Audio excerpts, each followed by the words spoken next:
السلام عليكم ورحمة الله وبركاته.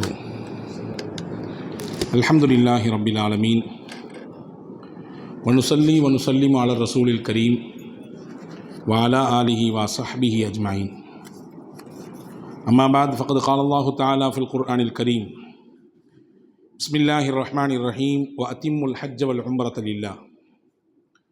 قال نبينا محمد رسول الله صلى الله عليه وسلم: تابعوا بين الحج والعمرة فإنهما ينفيان الفقر والذنوب كما ينفي الكير خبث الحديد والذهب. اللهم صل على سيدنا محمد وعلى آل سيدنا محمد وبارك وسلم عليه. எல்லாம் வல்ல அல்லாஹுவின் திருப்பெயர் போற்றி புகழ்ந்து அன்னலம் பெருமானார் முஹம்மது ரசூலுல்லாஹி ஸல்லல்லாஹு அலைஹி வஸல்லம் அவர்கள் மீதும் சலாத்தையும் சலாமையும் கூறி அன்னாரை பின்பற்றி வாழ்ந்த சத்திய சஹாபாக்கள், நல்லோர்கள், சுஹதாக்கள், சாலிஹீன்கள், குறிப்பாக ஜும்மாவின் அவைக்கு வருகை தந்திருக்கிற வர இருக்கிற எல்லா மக்களின் மீதும் எல்லாம் வல்ல அல்லாஹுவின் அன்பும் அருளும் என்றும் குறைவில்லாமல் நிறைவாக வந்து சேரட்டுமாக. எல்லாம் வல்ல அல்லாஹ் நம்முடைய பாவங்களை, தவறுகளை மன்னித்து அவனுடைய திருப்பொருத்தத்திற்குரிய நன்மக்கள் கூட்டத்திலே சேர்த்து அருள் புரிவானாக. வாழும் காலம் ஆரோக்கியத்தை நிறைவாக தந்து கைகால் சுகத்தை கொடுத்து மருத்துவமனையின் அனைத்து விதமான செலவினங்களையும் துன்பங்களையும் சிரமங்களையும் விட்டு அல்லாஹ் நம்மையும் நம் சந்ததிகளையும் குடும்பத்தையும் காத்து ரட்சிப்பானாக. அல்லாஹுவின் ஆலயமாம் புனித காபாவையும் அன்னலம் பெருமானார் ஸல்லல்லாஹு அலைஹி வஸல்லம் அன்னவர்களின் புனிதமான ரவுதாவையும் புனித பைத்துல் முகத்தஸையும் மீண்டும் மீண்டும் ஹஜ், உம்ரா, ஜியாரா செய்த நம் எல்லோருக்கும் அல்லாஹ் தௌஃபீக் செய்வானாக. உலகை விட்டு நம் மூச்சடங்கும் நேரம் லா இலாஹ இல்லல்லாஹ் முஹம்மது ரசூலுல்லாஹ் என்ற கலிமாவை கூறி நம் ஆத்மாக்களை அல்லாஹ் கைப்பற்றி நாளை ஃபிர்தௌஸ் என்ற சொர்க்கத்திலே நம்மையும் நம்மை பெற்றவர்களையும் நமக்கு கல்வி தந்து உருவாக்கிய உஸ்தாத்மார்களையும் நம் முன்னேற்றத்திற்கு காரணமான அத்துணை மக்களையும் முஹம்மது ரசூலுல்லாஹி ஸல்லல்லாஹு அலைஹி வஸல்லமின் தலைமையின் கீழே ஒன்றிணைப்பானாக. ஆமீன் யா ரப்பல் ஆலமீன்.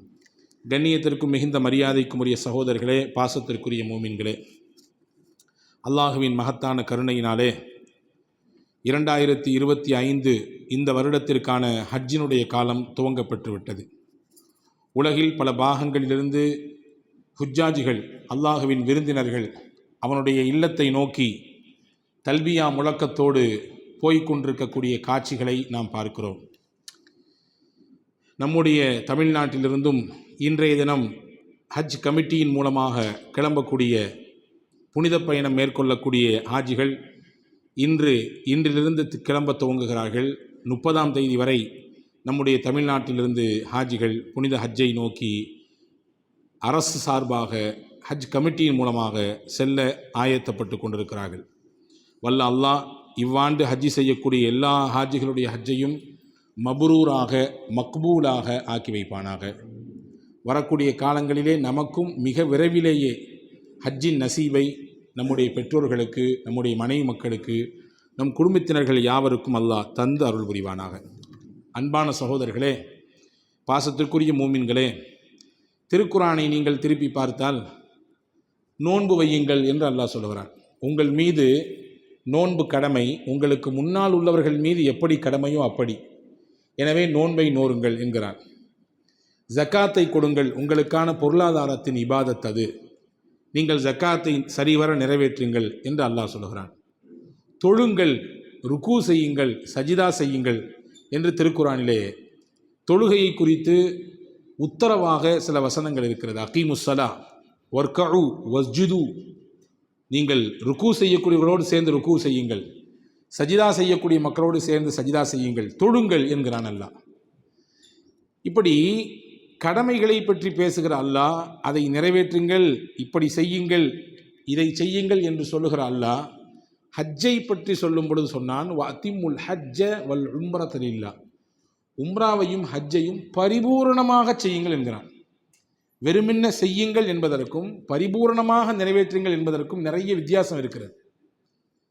கடைக்கு போயிட்டு வாப்பா என்று சொல்வதற்கும், பார்த்து கவனமாக போ, ரொம்ப நெருக்கடியாக இருக்குது, அந்த இடத்துல கவனமாக திரும்பணும், அந்த இடத்துல பார்த்து போகணும், கொடுத்த காசை ரொம்ப பத்திரமாக போயிட்டு கொண்டு வரும் என்று சொல்வதிலிருந்து அதனுடைய முக்கியத்துவத்தை, அந்த காரியத்தை நீ எந்த தொய்வும் இல்லாமல், எந்த ஒரு இடைஞ்சலும் இல்லாமல் செய்து முடிக்க வேண்டும் என்பதை அறிவுறுத்துகிறோம். அப்படித்தான் அல் குர்ஆன் ஹஜ் உம்ராவை பற்றி சொல்லும் பொழுது பரிபூரணமாக நிறைவேற்றுங்கள் என்று சொல்லுகிறான்.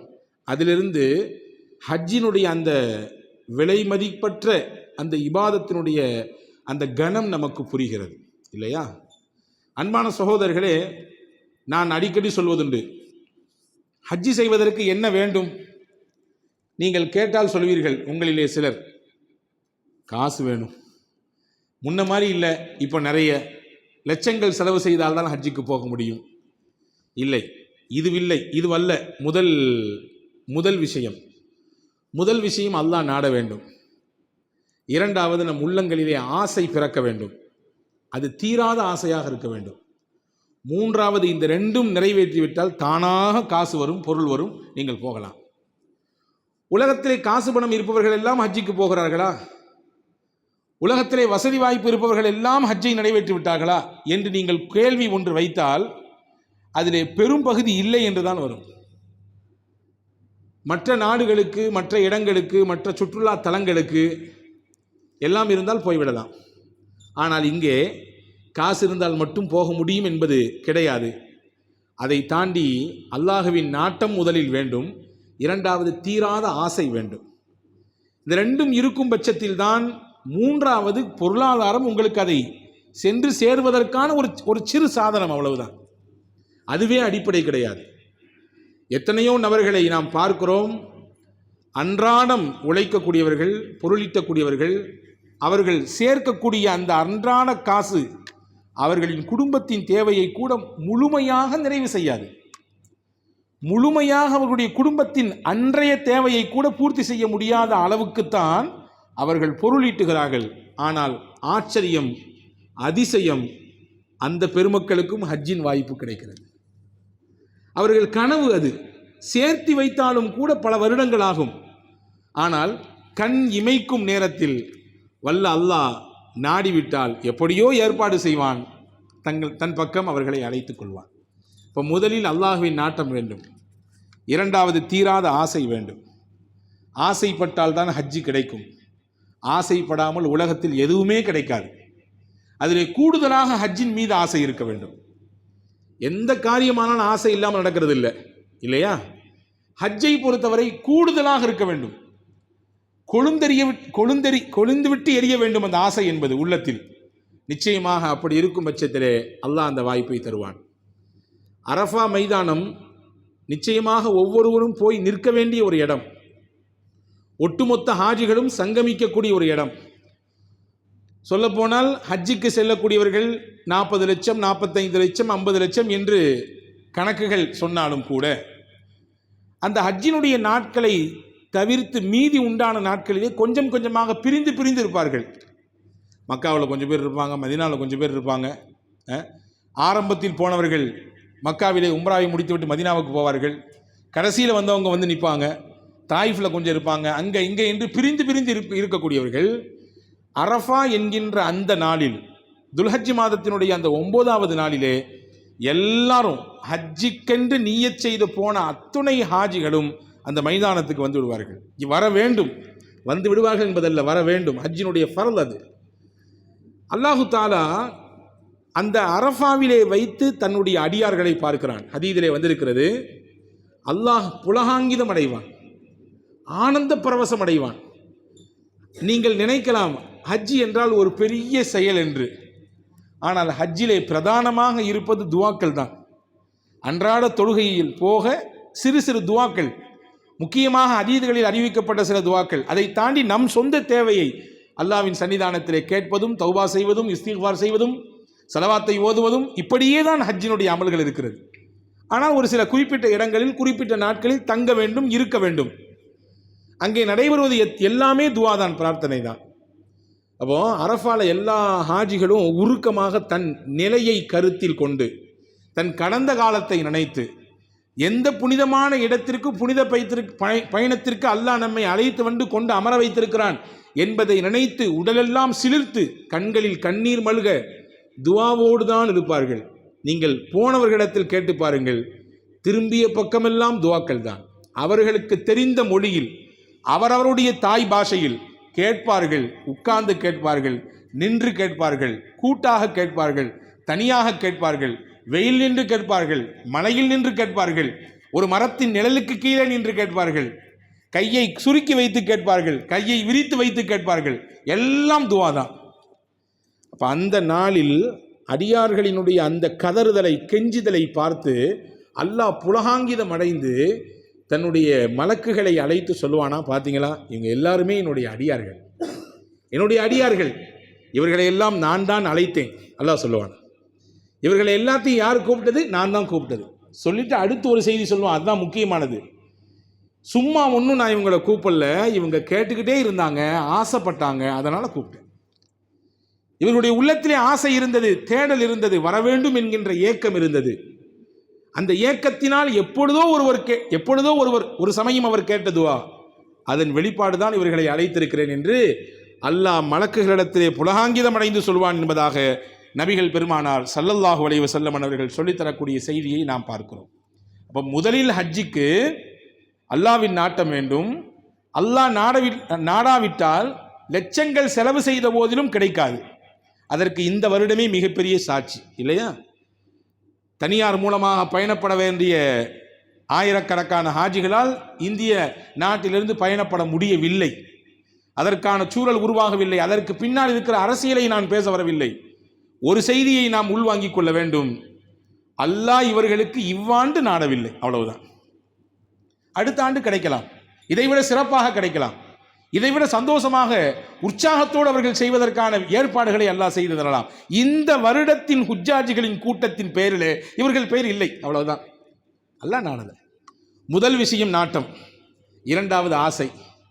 ஆசை எந்த அளவுக்கு உள்ளத்தில் இருக்கிறதோ அவ்வளவு சீக்கிரமாக நம்மால் எத்திச் சேர முடியும், அந்த ஹஜ்ஜை அடைந்து கொள்ள முடியும். இதற்கு அடுத்துதான் பொருளாதாரம். இந்த ரெண்டும் இருக்கிறது, பொருளாதாரம் இல்லை, பிரச்சனை இல்லை, அல்லாஹ் சேர்த்து விடுவான். ஆனால் இது ரெண்டுமே இல்லை, காசு பணம் மட்டுமே இருக்கிறது. அல்லாஹ்வின் நாட்டத்திலே அவர்களை குறித்து என்ன சொல்வது என்று தெரியவில்லை. இந்த நாட்டை ஆண்ட நூற்றுக்கணக்கான ஆண்டுகள் ஆண்ட முகலாயர்கள் ஒருவர் கூட ஹஜ்ஜிக்கு போகவில்லை என்பது எவ்வளவு பெரிய விஷயமாக இருக்கிறது. ஒருவரால் கூட ஹஜ்ஜி செய்ய முடியவில்லை என்று சொன்னால், ஆட்சி, அதிகாரம், பொருளாதாரம், செல்வம் இருந்து அதன் வழியாக அவர்களால் செய்ய முடியவில்லை என்பதிலிருந்து என்ன புரிகிறது? அல்லாஹ் அவர்களை நாடவில்லை, அவர்களின் உள்ளத்திலே அது அந்த எண்ணம் வரவில்லையோ என்னவோ தெரியவில்லை. எனவே அன்பான சகோதரர்களே, அப்படிப்பட்ட உயர்தரமான பயணத்தை இவ்வாண்டு ஹாஜிகள் புனிதமான ஹஜ்ஜை நோக்கி நகர்ந்து செல்ல இருக்கிறார்கள். 5 விஷயத்தை மட்டும்தான் இந்த ஜும்மாவில் சொல்ல போகிறேன். ஹஜ்ஜின் மூலமாக கிடைக்கக்கூடிய 5 பெரும் பலன்கள் என்ன? அல்லாஹ் இந்த 5ஐயும் நீங்கள் உள்வாங்கினால் நிச்சயம் எனக்கும் உங்களுக்கும் அதை செய்தே தீர வேண்டும் என்கின்ற எண்ணம் பிறந்துவிடும். நியத் வையுங்கள், அல்லாஹ் தௌஃபீக் செய்வானாக. உறுதியாக ஆசைப்படுங்கள், எண்ணப்படுங்கள். நான் ஹஜ்ஜி செய்யாமல் மரணிக்க மாட்டேன் என்று உறுதியாக எண்ணுங்கள். நான் பார்ப்பவரிடத்திலெல்லாம் சொல்வதுண்டு, உங்களுக்கு கிடைக்கக்கூடிய வருமானம் நிறைவோ குறைவோ நீங்கள் ஹஜ்ஜின் நீயத்தில் கொஞ்சம் கொஞ்சமாக சேர்க்க துவங்குங்கள். ஹஜ்ஜின் எண்ணத்திலே கொஞ்சம் கொஞ்சமாக நீங்கள் அதனுடைய அந்த எல்லையை நோக்கி, அந்த குறிக்கோளை நோக்கி நகர்வதற்கு சின்ன சின்ன முயற்சிகளை வையுங்கள். அல்லாஹ் அதிலே பெண்ணம்பெரிய வெற்றியை தருவான், பெண்ணம்பெரிய பரக்கத்தை அதில் ஏற்படுத்தி வைப்பான். 5 பலன்கள் ஹஜ்ஜின் மூலமாக. முதல் பலன் என்ன என்றால், முஹம்மது ரசூலுல்லாஹி ஸல்லல்லாஹு அலைஹி வஸல்லம் சொன்னார்கள், ஹஜ்ஜின் மூலமாக கிடைக்கக்கூடிய முதல் பலன், இந்த வாழ்ந்த வாழ்க்கைக்கான அர்த்தமாக இருப்பது எது? நாம் வாழ்ந்து ஒரு நாள் நிச்சயமாக முடிக்க போகிறோம் அந்த வாழ்க்கையை. இந்த வாழ்க்கையின் அர்த்தம் எது? நம்மை அல்லாஹ் மன்னித்து அவனுடைய திருப்பொருத்தத்தை கொடுத்து சொர்க்கத்தில் நம்மை ஏற்றி வைப்பது, அதுதானே வாழ்ந்த வாழ்க்கைக்கான அர்த்தம். இந்த சொர்க்கத்தை எளிதாக பெற்றுத்தரக்கூடிய பயணம் ஹஜ். அல் ஹஜ்ஜுல் மப்ரூர் லைஸ லஹு ஜஸாஉன் இல்லல் ஜன்னah. ஒப்புக்கொள்ளப்பட்ட ஹஜ்ஜிக்கு கூலி சொர்க்கத்தை தவிர வேறில்லை. முஹம்மது ரசூலுல்லாஹி ஸல்லல்லாஹு அலைஹி வஸல்லம் சொன்னார். மபரூரான ஹஜ்ஜின் கூலி என்ன?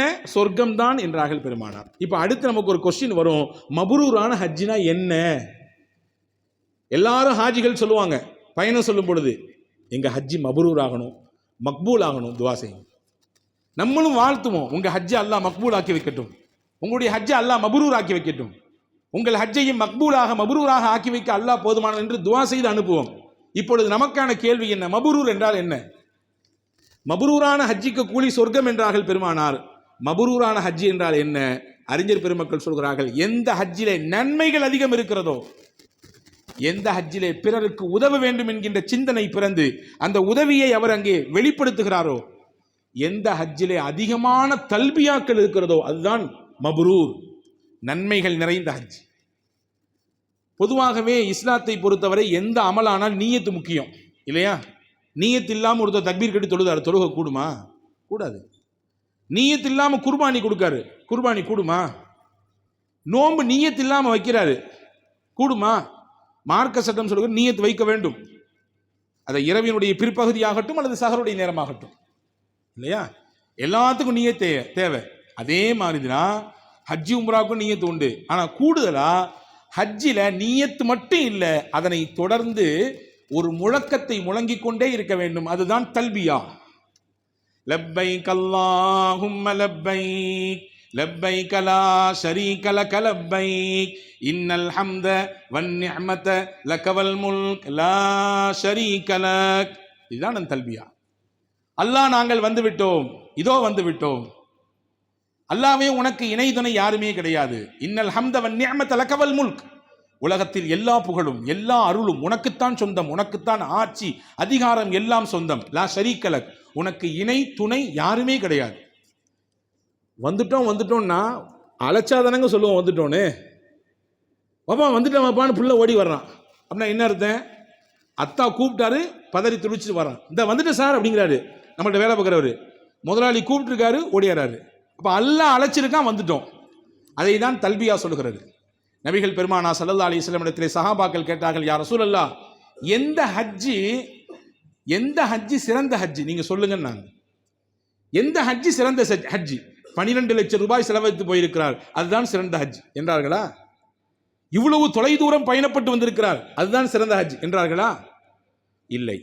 நபிகள் நாயகம் ஸல்லல்லாஹு அலைஹி வஸல்லம் சொன்னார்கள், எந்த ஹஜ்ஜிலே அதிகமான தல்பியா இருக்கிறதோ, எந்த ஹஜ்ஜிலே அதிகமான நன்மைகள் இருக்கிறதோ, எந்த ஹாஜி பிற ஹாஜிக்கு உதவி ஒத்தாசை அதிகமாக செய்கிறாரோ அந்த ஹஜ்ஜி தான் சிறந்த ஹஜ்ஜி நாங்கள் சொல்லாச்சு. அன்பான சகோதரர்களே, இப்போ முதல் விஷயம், சொர்க்கத்தை தவிர வேறில்லை மப்ரூரான ஹஜ்ஜிக்கு கூலி. அந்த மப்ரூரான ஹஜ் என்றால் நிறைய தல்பியா இருக்க வேண்டும், நிறைய நன்மைகள் இருக்க வேண்டும், அதே போன்று பிறருக்கு உதவி ஒத்தாசை அதிகமாக ஹஜ்ஜில் இருக்க வேண்டும்.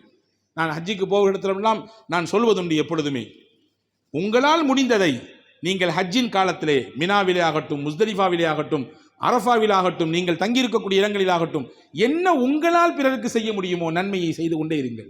ஒன்றுமில்லை, ஒருவருக்கு தண்ணீர் தாகம் ஏற்படுகிறது, தண்ணீர் எடுத்துக் கொடுங்கள். தள்ள முடியாமல் தன்னுடைய மனைவியை வைத்து வயதான ஒருவர் தள்ளி கொண்டு வருகிறார், உங்களால் முடியுமானால் கொஞ்ச நேரம் அதை வாங்கி தள்ளி கொடுங்கள். ஏதோ சில நன்மைகள் செய்யுங்கள். உங்கள் ஹஜ்ஜினுடைய வேல்யூ கூடும், உங்களுடைய ஹஜ்ஜினுடைய அந்த அந்த வெயிட் கூடிக்கிட்டே இருக்கும் அல்லாஹ்விடத்தில். ஒன்று. இரண்டாவது என்ன? ஹஜ்ஜின் மூலமாக கிடைக்கக்கூடிய இரண்டாவது பலன், பாவங்கள் எல்லாம் ஹஜ்ஜின் மூலமாக அழிக்கப்படுகிறது. நம்ம எல்லாரும் மீண்டும் மீண்டும் மீண்டும் மீண்டும் பல தடவை கேள்விப்பட்டிருப்போம். என்ன ஹதீஸ் தெரியுமா? எவர் ஒருவர் ஹஜ்ஜி செய்துவிட்டு பாவமில்லாத பேச்சு இல்லாமல், பாவமில்லாத செயல் செய்யாமல் புனிதமான ஹஜ்ஜை நிறைவேற்றிவிட்டு ஊருக்கு வர்றாரோ, எப்படி வர்றாரு? அன்று பிறந்த பாலகனாக வருகிறார். கேள்விப்பட்டிருக்கோமா? மன் ஹஜ்ஜ லில்லாஹி ஃபலம் யர்ஃபுஸ் வலம் யஃப்சுக் ரஜஅ கயௌமி வலதத்துஹு உம்மு. அன்று பிறந்த குழந்தை எப்படி பாவக்கரைகளை விட்டு நீங்கி பரிசுத்தமாக இருக்குமோ அப்படியான ஒரு கிரேடை ஹாஜிகளுக்கு அல்லாஹ் தர்றான். பாவத்தை அப்படியே அழிக்கிறான். அழிக்கிற இடம் அரஃபா. எந்த அளவுக்கு எழுதுறாங்கன்னு சொன்னா, எம்பிட்டு பெரிய பாவம் செஞ்சாலும் அல்லாஹ் தஆலா ஹஜ்ஜிக்கு போயிட்டு அழிச்சிடறான். எம்பிட்டு பெரிய பாவமாக இருந்தாலும் சரிதான். அரஃபாவிலே தங்கிவிட்டால் அழித்து விடுவான்.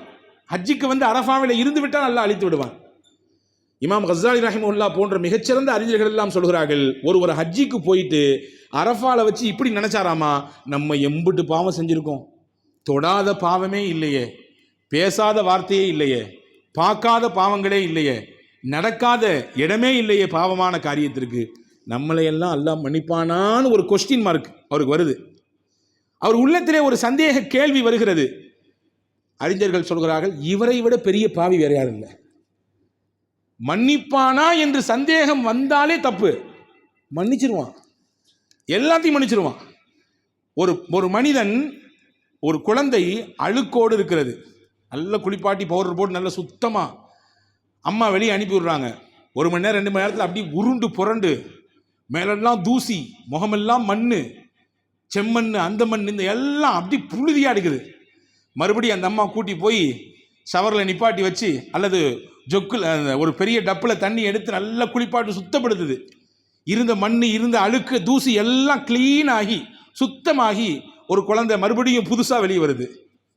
இதை விட தூய்மையாக ஹஜ்ஜு ஒரு மனிதருடைய பாவத்தை எல்லாம் அப்படியே கழுகி தூய்மைப்படுத்திவிடும். அந்த இடம் அரஃபா தான். அப்போ ஹஜ்ஜின் மூலமாக கிடைக்கக்கூடிய 2வது பலன் என்ன? பாவங்கள் மொத்தமும் அழிக்கப்படுகிறது. இது ஹஜ்ஜின் மூலமாக கிடைக்கும். 3வது சொன்னாங்க, ஹஜ்ஜின் மூலமாக பரக்கத் கிடைக்கும். உங்கள் வாழ்க்கையில் பொருளாதாரத்திலே பரக்கத் கிடைக்கும். நபிகள் ஸல்லல்லாஹு அலைஹி வஸல்லம் சொன்னார்கள், பொதுவாகவே நல்ல காரியத்திற்கு என்ன செலவு செய்தாலும் அல்லாஹ் அதை திருப்பி தருவான், வைத்துக்கொள்ள மாட்டான். நீங்கள் செய்யக்கூடிய செலவு செலவாக இருக்கிறதே நீங்கள் என்று கருதலாம். 100 கொடுக்கிறோமே, 1000 கொடுக்கிறோமே, 10,000 கொடுக்கிறோமே என்று நீங்கள் கருதலாம். ஆனால் அதை உங்களுக்கு 700 மடங்காக திருப்பி தரப்போகிறான் அல்லாஹ். எனவே தான் வாங்குகிறான். ஆனால் ஹஜ்ஜில் கொஞ்சம் கூடுதல். பொதுவாகவே நற்காரியங்களிலே செலவு செய்தால் ஒன்றுக்கு எவ்வளவு நன்மைங்க? 700 நன்மை. 1 ரூபாய் என்றால் 700 மடங்கு நன்மை. குர்ஆனிலே அல்லாஹ் சூரா பக்ராவிலே சொல்கிறான், மஸலுல் லதீன யுன்ஃபிகூன ஃபீ ஸபீலில்லாஹி கமஸலி ஹப்பத்தின் அம்பத்தத் சப்அ ஸனாபில் ஃபீ குல்லி சும்புலத்தின் மிஅத்து ஹப்பா. அழகான நமக்கு புரியுற மாதிரி உதாரணம் சொல்றான். ஒரு விவசாயி பூமியில் ஒரே ஒரு நெல்லை போடுறாரு, விதை நெல்ல. அந்த ஒரு விதை நெல் என்ன ஆகுதுன்னா ஒரு கதிராக தடுக்கிறது. ஒரு கதிரிலே 7 கிளைகள் இருக்கிறது. ஒவ்வொரு கிளையிலும் 100 வித்துக்கள் இருக்கிறது. 100 வித்து ஒரு கிளையில் என்றால் 7 கிளையிலே 700 வித்து. விவசாயி போட்டதோ ஒரே ஒரு வித்து. அல்லாஹ் திருப்பி கொடுப்பதோ 700 வித்து. அல்லாஹ் நாடினால் உன்னை அல்லாவின் பாதையிலே கொடுத்தால் 700ஆகவும் தருவான், 7000ஆகவும் தருவான், 70,000ஆகவும் தருவான். 7 லட்சம் கூட்டிக் கொண்டு போய்கொண்டே இருங்கள், எல்லையே கிடையாது. அல்லாவின் பாதையில் கொடுத்தால் இப்படி. ரசூலுல்லாஹ் சொன்னாங்க, அன்னஃபகத்து ஃபில் ஹஜ்ஜி கன்னஃபகத்து ஃபீ ஸபீலில்லாஹி பி700 ضعف. அல்லாவின் பாதையிலே செலவு செய்தால் 700 மடங்கு என்றால் அதை 700ஓடு நீங்கள் பெருக்குங்கள். அந்த 700 மறுபடியும் 700ஓடு பெருக்குங்க. ஹஜ்ஜிக்கு செலவு செய்தால் அல்லாஹ் அந்த செலவிலே பரக்கத் செய்வான். அந்த செலவு செலவாக இருக்காது, வரவாக பன்மடங்காக உங்களுக்கு திரும்பி வரும். உங்கள் வாழ்க்கையிலே பரக்கத்தாக திருப்பி வரும். இன்னைக்கு பரக்கத்திற்கு ரஹமத்திற்கு ஏங்காதவர்கள் யாரும் இல்லை. ஹஜ்ஜிக்கு செய்யக்கூடிய செலவின் மூலமாக அல்லாஹ் உங்கள் வாழ்க்கையிலே பரக்கத் செய்வான். இது ஹஜ்ஜி தரக்கூடிய 3வது முக்கியமான பலன். 4வது, ஏழ்மையை வறுமையை நீக்குவதற்கு ஹஜ்ஜி ரொம்ப முக்கியமான இடத்தை வகிக்கிறது. ரசூலுல்லாஹ் சொன்னாங்க, எப்பொழுதும் ஒருபொழுதும் ஒரு ஹாஜி ஏழையாகவே மாட்டார்.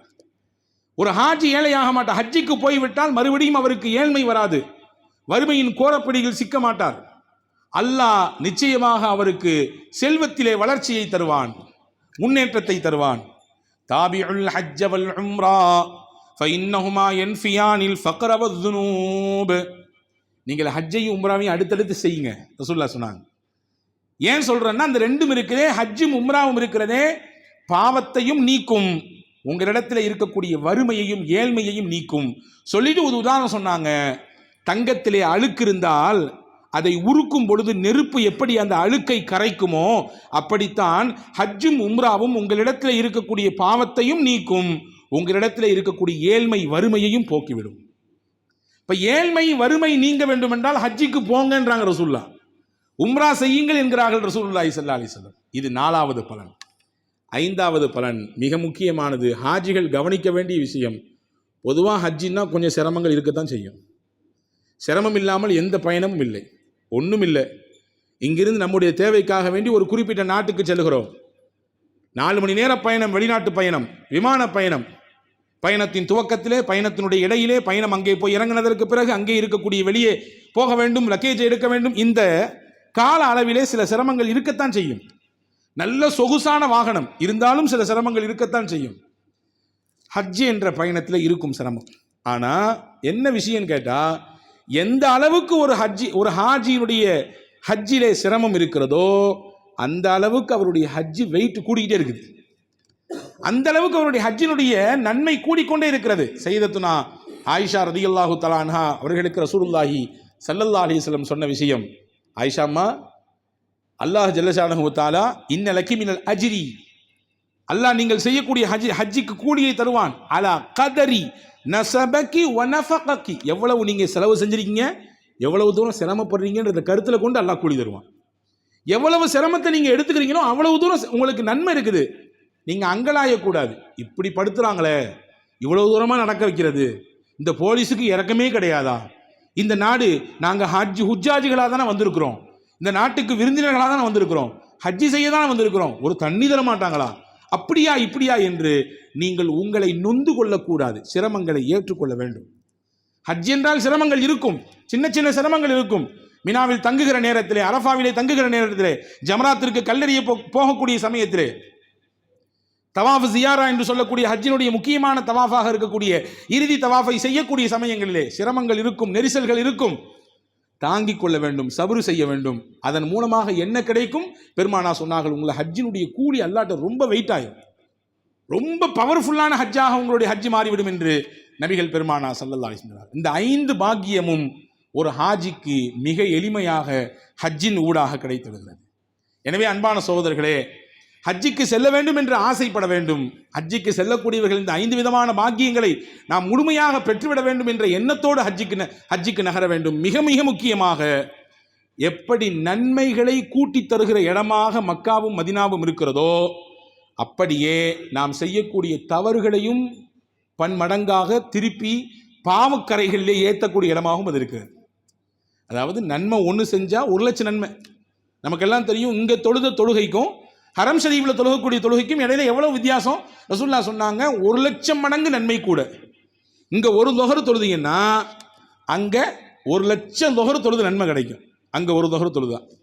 அதே மாதிரி தான் இங்கே ஒரு பாவம் செஞ்சால் ஒரு பாவத்தின் தீமையில் ஏறுகிறது என்றால், அங்கே பாவம் செய்தால், அங்கே ஒரு தவறு நிகழ்ந்தால் அதிலும் இரட்டிப்பான தீமைகள் ஏறும் என்பதையும் கவனத்தில் கொள்ள வேண்டும்.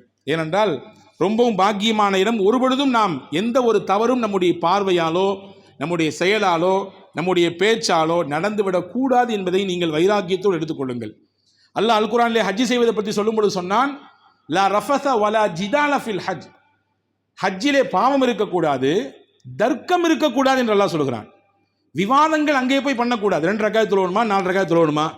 மினா டென்ட்ல போனால் பல வருடங்கள் இப்படி ஒரு பிரச்சனை நடக்கிறது. அங்கே உட்கார்ந்து வாத விவாதம், அப்படி இப்படி என்று விவாதம் செய்து கொண்டிருக்கிறார்கள்.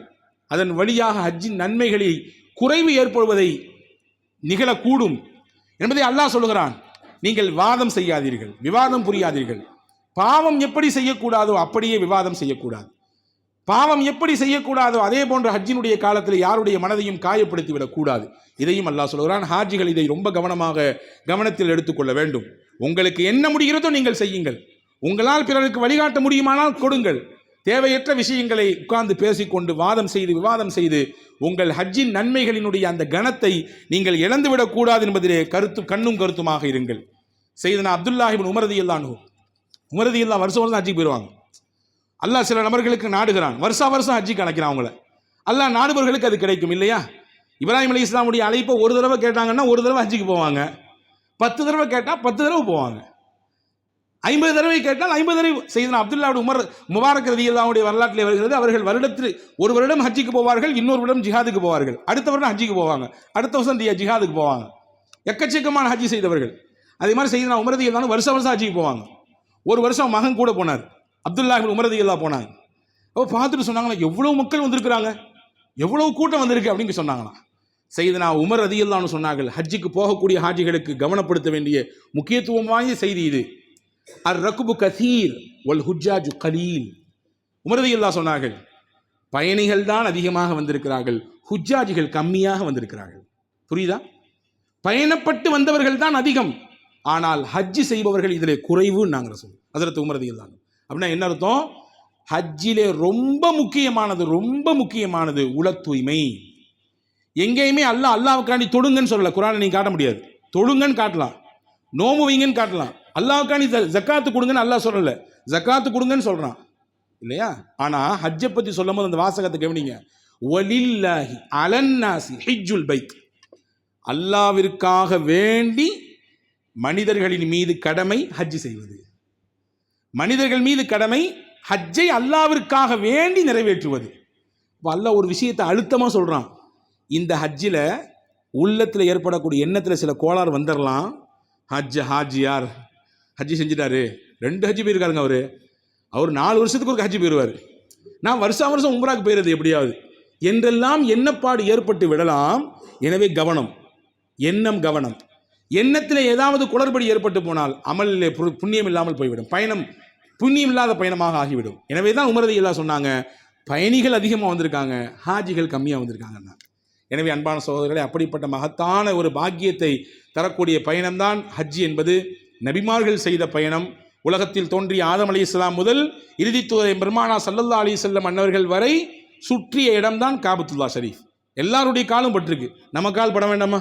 உலகத்தில் வந்த ஒட்டுமொத்த நபிமார்களின் பாதம் பட்ட இடம் புனிதமான மத்தாஃப், காபாவை சுற்றி இருக்கக்கூடிய அந்த இடம், அந்த தவாஃப் செய்யக்கூடிய இடத்திற்கு, அந்த வலம் வரக்கூடிய இடத்திற்கு மத்தாஃப் என்று சொல்வார்கள். எல்லா நபிமார்களுடைய இடம் பட்டிருக்கு.